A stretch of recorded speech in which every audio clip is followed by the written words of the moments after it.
On tonight's edition of Sportsource, we'll showcase an Oconee County doubles pair who are more than just tennis partners. Then we'll show how one Prince Avenue Christian athlete is making a name for himself in more than one sport. And later, tune in to watch how our analysts are spending their $1,400 Sportsource dollar stimulus check.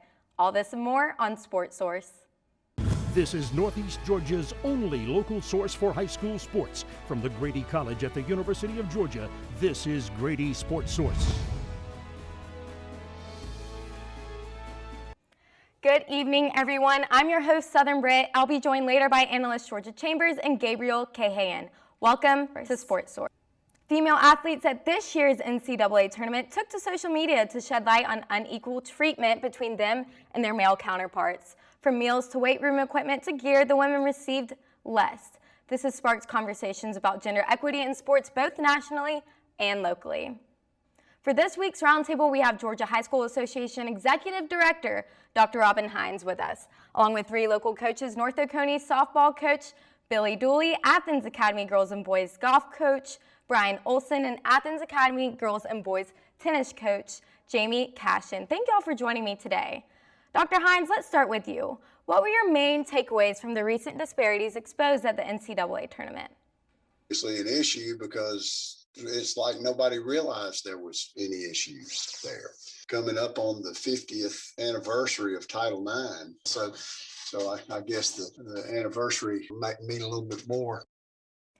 Certainly gives some weight to it. You're referring, of course, to the law that prohibits sex-based discrimination in federally funded educational programs and activities. Yet, do you see discrepancies here in Georgia? What we try to do is make sure that there are plenty of opportunities for young women to participate. As a matter of fact, they actually have more opportunity than their male counterparts do.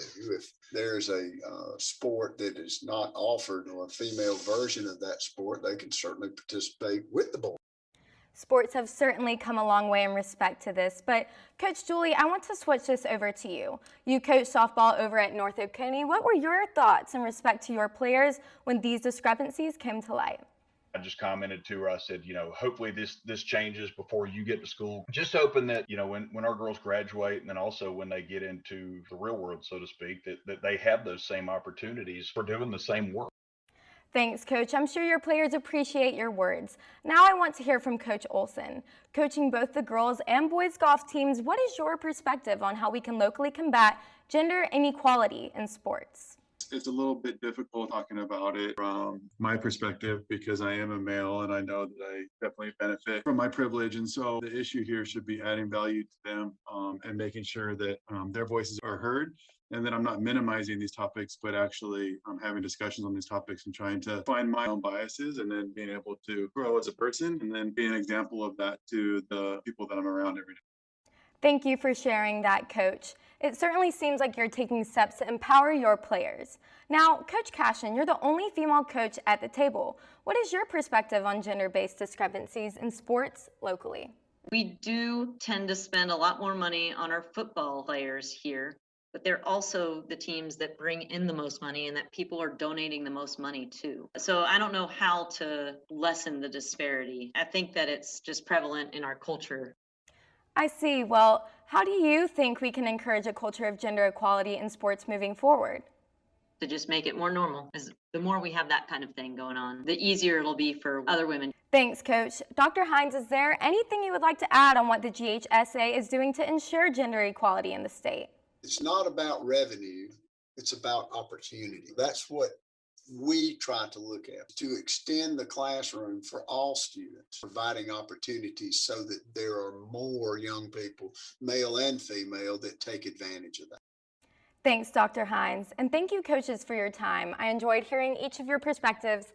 Have a good rest of your evening.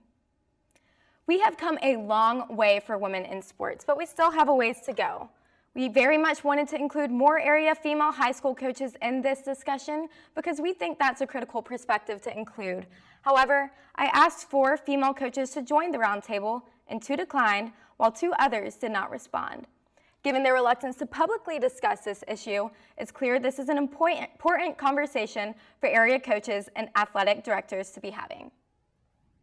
Now let's turn to a story about two key Oconee County tennis players who know each other pretty well on and off the court. Sportsource reporter Jayla Norman has more.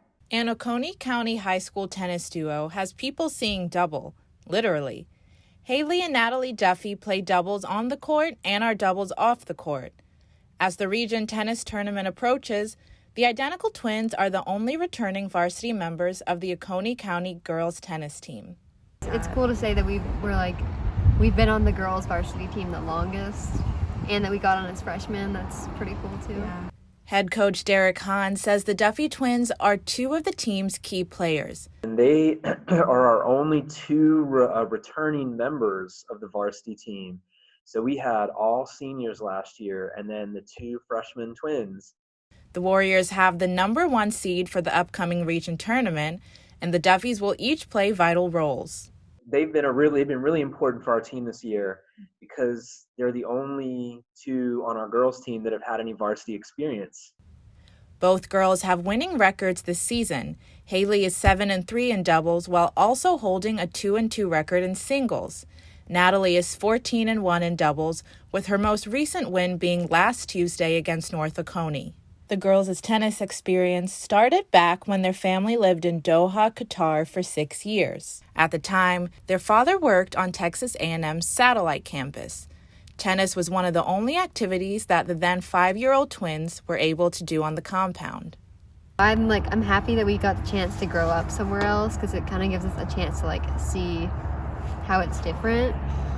And I think it was definitely harder playing tennis there because it was much hotter. So I guess that kind of got us used to playing in heat, which is nice. Even though they started playing together, the girls have found that sometimes playing separately is a little bit easier than sharing the court with your sister.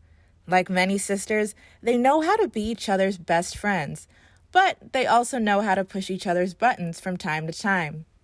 Just because we're sisters, we obviously are going to fight a little bit more than I would with the person who wasn't my partner. But yeah. It's easier playing with other partners because we just don't get as frustrated with them. Even though the girls prefer playing with other partners, their dad, Steven, makes it clear that there's nothing he likes more than seeing his girls on the court together. In Dad's opinion, they play a lot better together than they think they do. As a team, they're really good. They just can't, some days they're just mad at each other. The twins are looking to take their winning records with them to the regional tournament starting on April 13th through April 14th. For Sportsource, I'm Jayla Norman. Thank you, Jayla. Love that video of them learning to play. When we return, I'll give you a matchup on the diamond next week that you won't want to miss. Okay, so we drowned the fire, stirred it, drowned it again, and now just feel if it's cold. Yeah. Cool.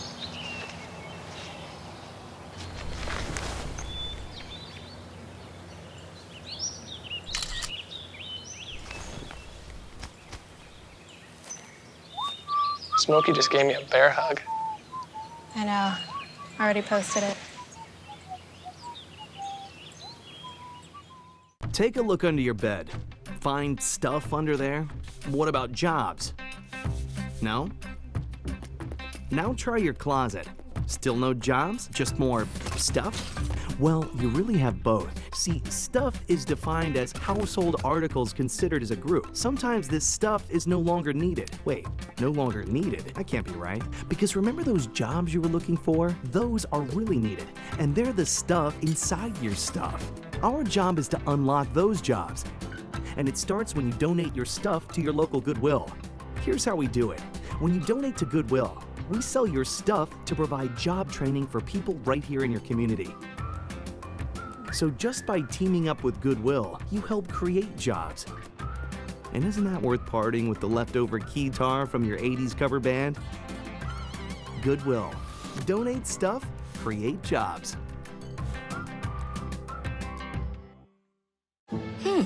Maybe you can make retirement happen. After all, you made this vacation happen. Double points with every purchase? Cleverly merging promotions. Love it. Cross-referencing travel sites. And booking all your flights with those... vouchers. I got us bumped. They were like, oh. But now they're like... Aloha. You aced this vacation. Now get the tips you need to get on track at aceyourretirement.org. Welcome back. I'm joined now in the studio by our analyst, Georgia Chambers. The North Oconee and Jefferson baseball teams will battle for first in 4A Region 8 in a 3-game series next week. This long-term rivalry stems from close games in the past, but wait, Georgia, did you hear that? Hear what, Southern? Oh, that? I'm just practicing for the matchup of the week. You think I could hit one off of North Oconee or Jefferson's pitching staff? Come on, Georgia. North Oconee is number 4 in the state. The Titans sit number 1 in the region, with Jefferson right behind them at number 2. Not to mention, each team is stacked with some senior players already committed to compete at the next level. Titans' Bubba Chandler is not only committed to Clemson's baseball team, but their football team as well, training for pitcher and QB. Are you kidding me? Then outfielder David Wiley and first baseman Philip Ard are set to play Division I ball at Wofford and Georgia Southern, while another Titans pitcher, Joe Waddell, has offers in hand. Yeah, definitely some talent on North Oconee's team, but Jefferson has a gifted roster as well. 4 seniors are set to play at the collegiate level, one of them being Dragons pitcher Rim Maxwell. Maxwell committed to Georgia Southern, so when he takes the mound next week, Maxwell is looking at his now rival yet future teammate, Philip Ard. In Jefferson head coach Tommy Knight's word, it's going to be like being in a deep round of the playoffs. These two teams bring years of friendly competition to the diamond. Georgia, what do their matchup records look like? Southern, you may be surprised. These two teams are about to meet up for their 10th matchup in 6 seasons. North Oconee only winning once in the last 5 seasons. Jefferson's fundamentally sound baseball earning the team's victories in years past. Not to mention head coach Tommy Knight as decorated region coach of the year and state coach of the year. We should expect to see good old-fashioned baseball from the Dragons come Monday. Coach Lastly called the Dragons some tough kids. He said his players got to be tougher for 21 innings to find a way to win. And Coach Knight returned the compliment, saying the Titans are one of the toughest teams in the state. I think we would be remiss to discount North Oconee just because of this recent trend that favors Jefferson. The Titans have dominated other top contenders this season, including 3A Region 7 leader North Hall and 5A Region 2 leader Stars Mill. So far in the regular season, I'm talking winning margins of 17 runs with 6 complete shutouts. The Titans have had to adjust their strategies depending on opponents, winning with small ball, power hitting, middle relief, defense. The thing is, the Titans can play it all. To add, their bullpen is insanely deep. Yes, Georgia, the Titans only allowed 3 runs in their series versus Flowery Branch, another top region contender, and who Jefferson is already allowed to earn 14 runs in the first 2 games to their seasons wrapping up tonight. The two definitely have respect for each other. Lastly, called Knight a Hall of Famer. I look forward to watching these coaches and their players for 21 innings next week. Yes, thank you so much, Georgia, for joining me to talk about this series, which starts Monday. It was fun chatting with Georgia. I'll go work on that swing. Up next, we'll throw it to Sportsource reporter Kelly Venegas, who is live in the newsroom. Kelly, what do you have for us? Well, Southern, I got the chance to find out more about the relatively new North Lacrosse team that's seeking its first winning season. The Titans have even bigger plans than that this year to make it to playoffs. The North Oconee High School boys lacrosse team, in just its 4th season of playing, is off to a great start at 6-1. The Titans are on their way to filling a void left by 2020. You know, last year, 2020, we had a couple of goals. One goal was to have a winning season because we had not had one of those yet. And the other goal was to make the playoffs for the first time. And then the season got cut short. So those goals have really carried over for us. The Titans were 3-2 overall and 1-0 in their region when the 2020 season got cut short. 5 seniors who joined the team as sophomores when it debuted in 2018 lost their chance to make the playoffs. Throughout the season, the challenges that the team has been facing are canceling and rescheduling games and having athletes that need to quarantine. We came into the season just kind of hoping that we could be flexible and just understand that everything was going to be wonky this year. So it's definitely been a challenge, but obviously for the players' sakes, it's all worth it just to be able to play. The Titans' biggest game of the season so far was Wednesday's matchup against neighboring rival Oconee County High School. The Titans lost for the first time, 12-11. Emotions are going to be high, so we went out there a little too confident. I think it was actually probably a blessing in disguise for us to lose that game, because the rest of the season is going to be what's important. That needs to humble us, and from there we just need to know how to respect our opponents and come out there with level heads. Well, one thing, last night our communication was lacking, and we could have done a lot better at that. And we also need to keep a level head when playing, not go in thinking we're all high and mighty. North Oconee has played just one other home game this season against Riverside Military Academy. The Titans won by a landslide, 19-1. Coach Hawkins is indeed optimistic that the Titans will have a winning season and make it to playoffs for the first time. You know, when you start a program, that's what you want to do. You want to build. You want to get better every year. And I think we're just headed in that direction. Reporting for Sportsource, Kelly Venegas. Thanks, Kelly. North Oconee and Oconee County are the only area schools with lacrosse teams. Maybe we'll see more in the future. Now, let's transition into our team of the week. Georgia, I got my mitt and ball in hand. Are you ready to go? Actually, Southern, you're going to need this, a softball. I can tell you're ready for the team of the week. Also, North Oconee, but a different team of Titans. Softball, isn't there season in the fall? Yes, their fast pitch season is, but North Oconee also has a slow pitch softball team as well. On Tuesday, the Titans swept Monroe area 12-2 and 6-2 in a doubleheader. With these two wins, North Oconee won Area 3 and is the #1 seed going into the sectionals tournament on April 14th and 15th in Woodstock, Georgia. North Oconee is no joke when it comes to its baseball and softball programs, but Georgia, I'm still a bit confused. What's the difference between fall and spring ball? Southern, one of the main differences is the pace of the game. On Monday, North Oconee defeated Oconee County 15-0 in 45 minutes. 45 minutes? Why do games go so quickly? Check this out. I'm going to play this video for you here. So here we see junior Cameron Harkey pitching, and I just want you to check out, we're going to see this video again in slow motion. Check out the arch of this pitch. So I'm going to pause it for us, and so as we can see, that pitch had a pretty lofty arch. So typically in fast pitch, you would see her pitch looking more so of a horizontal line. So again, there is a lot of difference between the slow pitch and the fast pitch ball. So I'm going to erase this for you here. We're going to transition into another angle after we see this one play out. So here again in slow motion, we're going to transition to another angle right behind the ump. So as you can see, 1 second 24. So 1.24 seconds. Typically in fast pitch, it is less than half a second that it takes for the ball to make it from the pitcher to the catcher's mitt. Spring softball ultimately gives the athletes more time to practice and improve their game for the fall.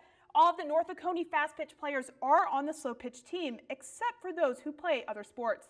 Coach Billy Dooley said spring ball helps better prepare them for the fall. The biggest thing is getting an opportunity to work with the girls. You know, obviously we're not coming out here working on stuff we do for fast pitch, but our biggest focus has been defense, getting stronger, and just hitting. Coach Dooley is worried about the future of slow pitch softball in the state of Georgia. There's actually less than 30 teams playing. A lot of that has to do with COVID, but if next year will be the second year of the cycle with the GHSA, if we don't have more than 32 teams next year, then they'll discontinue it. So I'm really hoping that we get to continue to do it, because it just gives the girls another opportunity to come out and play. I spoke with Ernie Yarbrough, the sport administrator at Georgia High School Association. He fought to reinstate slow pitch softball 4 years ago. He explained that they have to have enough teams so that it makes sense monetarily to keep the sport. If there are not enough teams, then GHSA won't be able to afford the expenses to maintain slow pitch softball. Right now, the disappointing part is when the intent to participate survey came out for next year, we've only got 36 schools that have indicated they're going to participate. Well, if history proves itself, by the time the season rolls around, that number will be under 30. If there's not enough interest, teams such as the Titans won't be competing year-round in 2023. Both Coach Dooley and Yarbrough hope this won't be the case. Back to you, Southern. Thank you for that, Georgia. Stay tuned after this break as Gabe Cahan dives deep into our Athlete in the Spotlight, only on Sportsource. Hi, I'm Peter, and there's nothing I love more than sharing vegetables with my friends. Come on in! Help yourself to anything. That's why we give our food the utmost respect it deserves. Did you know there are simple steps we can all take to help save food?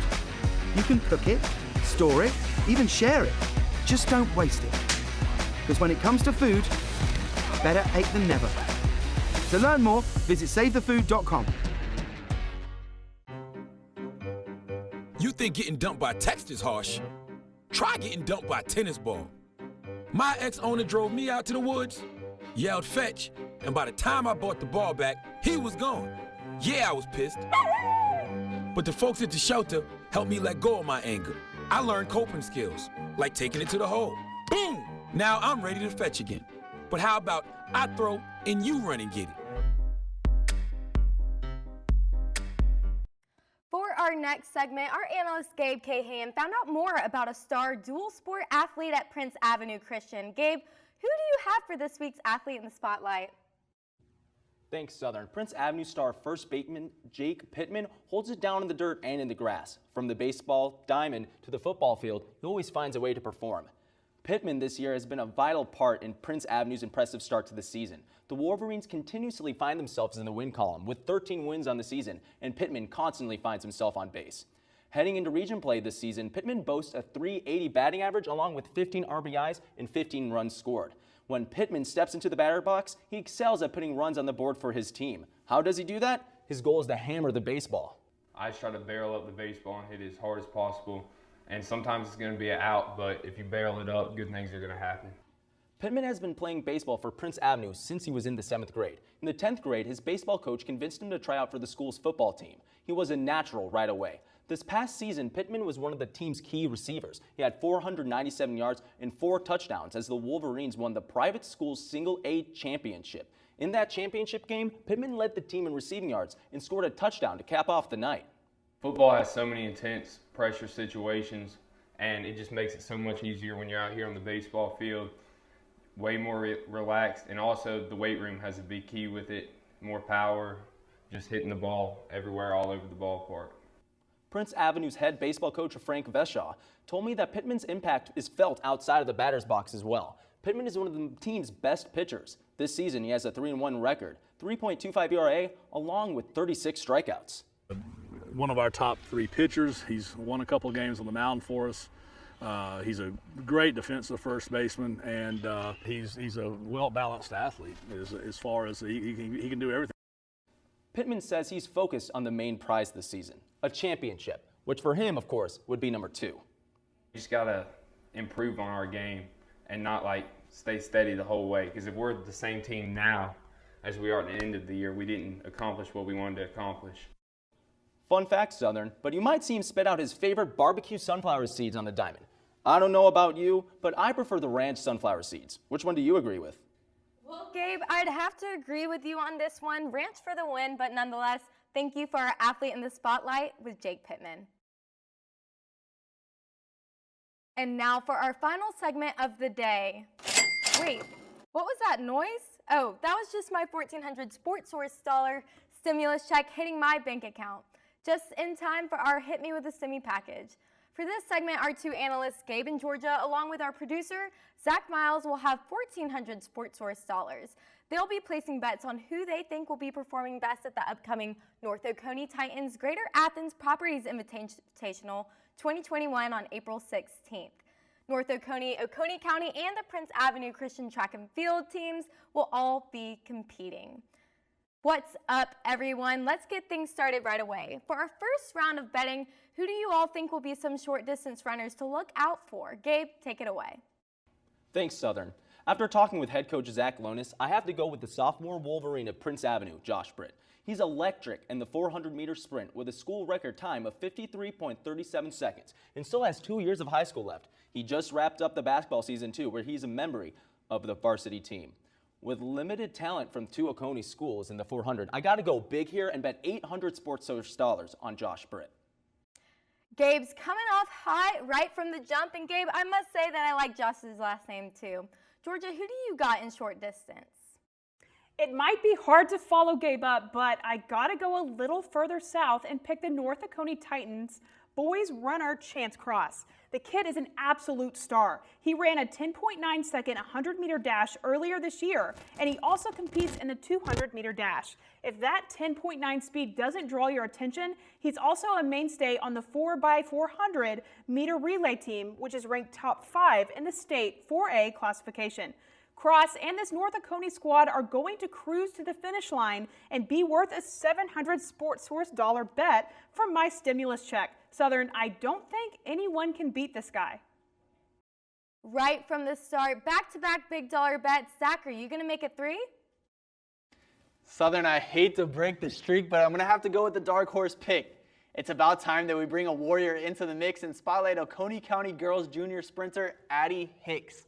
Hicks isn't the flashiest girls runner you're going to find, but she is the team's fastest 100-meter and 200-meter runner. Her fastest 100-meter run was 13.39 seconds, but she's in for a good run being close to her home track. With that, I'm putting 300 Sportsource dollars on Addie Hicks, and I'm going to throw in an additional 200 Sportsource dollar prop bet that she beats her own PR. Prop bets? Are those even allowed? I guess we'll just move on. Now, I want to hear everyone's take on the field events and see who you all got from the track. Georgia, you're on the clock. I'll start it off with the North Oconee Titans men's pole vaulter, Jordan Fick. He owns the school record with a 15-foot and 1.5-inch vault. The guy looks like he's on a pogo stick out there, and head coach Ken Hutto predicts that he's bound to win no matter what. I'll keep it even here, go all in, and spend my remaining 700 Sportsource dollars on Fick. He better not fail me or else I'm going to be out of grocery money, it looks like. I like the pick, Georgia, but going all in on both your bets is a little risky. Zach, it seems like you're not going to go much differently from Georgia. That's right, Southern. Same event, same school. I'm just switching to the girls' side with the number 8 pole vaulter in the nation, Rhiannon Held.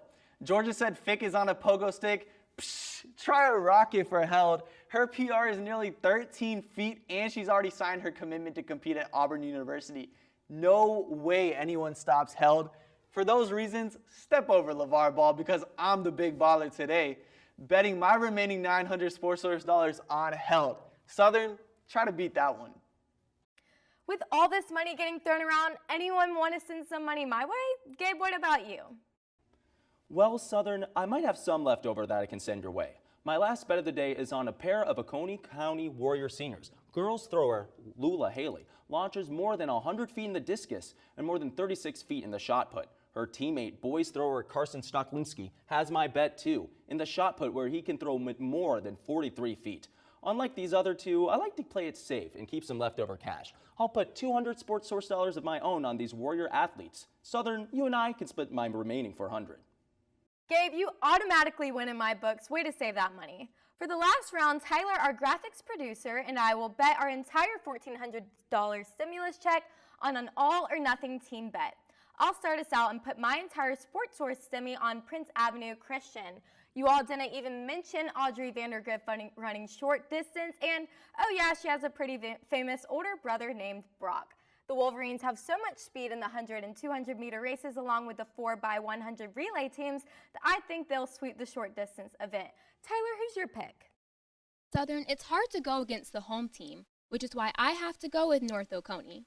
The Titans have D1 athletes throughout their team, and no one can slow them down.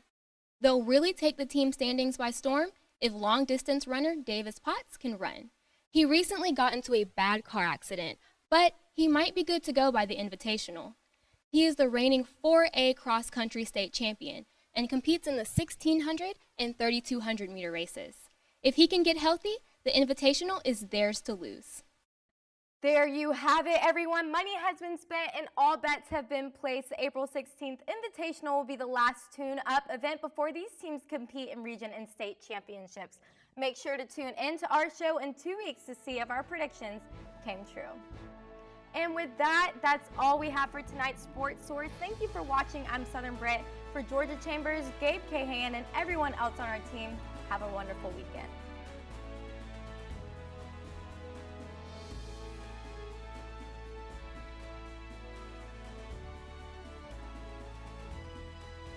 Grady Newsource is a student production of the Grady College of Journalism and Mass Communication at the University of Georgia, which is solely responsible for its contents. Views expressed do not represent those of the administration nor the Board of Regents at the University System of Georgia.